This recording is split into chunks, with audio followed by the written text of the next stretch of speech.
Good evening and welcome to Tucker Carlson tonight. President Trump's travel ban officially went into effect just a few seconds ago. We'll get to that momentarily. But first this morning, Washington melted down. You may have heard about it. Not because war broke out or the economy collapsed. Worse, the president tweeted something nasty about cable news hosts.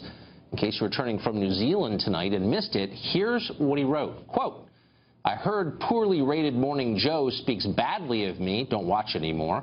Then how come low IQ crazy Mika, along with Psycho Joe, came to Mar-a-Lago 3 nights in a row around New Year's Eve and insisted on joining me? She was bleeding badly from a facelift. I said no." Well, that was it. Chaos erupted. Democrats in Congress rushed to the nearest microphone to express shock and horror and call for the president's resignation. I think it's so blatantly sexist. I don't even know that there's a question about it. But sad to say, I am still the highest-ranking woman. I thought that was all going to be resolved in November. Instead, we have a person in the White House who not only doesn't happen to be a woman, but happens to disrespect women. That's too bad. You spend your time in the morning dealing with attacking human beings that happen to be Americans and happen to be the media. Well, let me tell you something, Mr. President. I've gone through, as a member of the Judiciary Committee, impeachments. But we can't wait that long. It is time for you to resign. Well, meanwhile, over at CNN, you would have thought a new ISIS torture tape had been released, except worse because it was Trump. The man who, in his life and in the campaign, has acted like a misogynist, a sexist, a sexual predator. He is just not a decent human being. This is objectively a statement from the highest office in the land, from the president, that objectifies women. This is a statement that is cruel. It attacks a woman's appearance. This dude, this disgusting dude, is the president of the United States and says, listen, you crazy lunatic 70-year-old man, baby, stop it. You are now the president of the United States, the commander-in-chief, and you need to stop acting like a mean girl.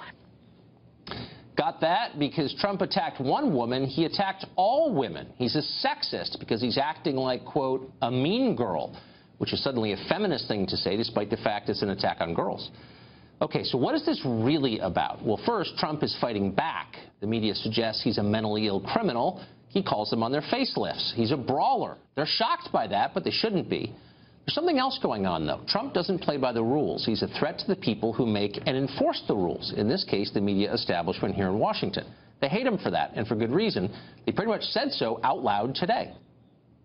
I can tell you, working overseas in war zones, people are emboldened by the actions of this administration, emboldened by the all-out sort of declaration of war on the media. There are people in the country who don't understand that this is a cynical reality TV game and are going to hear over and over again from the president that the reporters, journalists, are enemies of the state. And someone, I mean, God forbid, but someone is going to do something violent against journalists in a large way, and then I know where the fault lies. In other words, disagreement equals violence. If you criticize me, you're a physical threat. I feel unsafe. You must be silenced. First they came for Morning Joe. You've seen this gambit on college campuses for years. It's how liberals silence dissent, by conflating contrary opinions with violence. If it's strange to see middle-aged reporters in a studio in Washington fretting about their own safety, it shouldn't be. Passive aggression is the universal currency of the left. Nothing is more empowering than victimhood. It won't be long before NBC's entire White House unit claims affirmative action status. So the left's response to this is predictable and silly. No surprise there. But that is no defense of these tweets. They were stupid and they were counterproductive. They achieved no policy objective. They elevated a televised sideshow to cultural icon status. They brought joy to the left while embarrassing the president's supporters. They allowed liberals to crow about the degradation of the public square, even as they financed their campaigns with donations from Hollywood sleaze merchants. Let's be totally clear about this and not lie about it. The left doesn't hate Trump because he's vulgar, though he is. They applauded when Barack Obama vacationed with rappers. They think Lena Dunham is an artist. They hired Kathy Griffin. No, they hate Trump because he's a nationalist who says the interests of America and its people ought to come first. And that's fine. Let them hate him for that. The rest of the country loves it. That's the real tragedy of today's tweets. They were a diversion. When the president talks about the people who elected him, he wins. When he talks about himself, the left does. The president was not elected to pick fights with TV hosts. He was elected because he promised an agenda the country actually needs, but nobody else but him was offering. So in case he's watching tonight, here's a quick recap of what the campaign was about. Secure the border, keep America out of pointless wars, replace Obamacare with a system that expands affordable coverage for the middle class, bring jobs to the heartland, push back against the vultures on Wall Street. That's why people voted for Donald Trump. That's what he ought to do. If the press doesn't like it, ignore them. If members of his staff try to divert his energy to other agendas, fire them.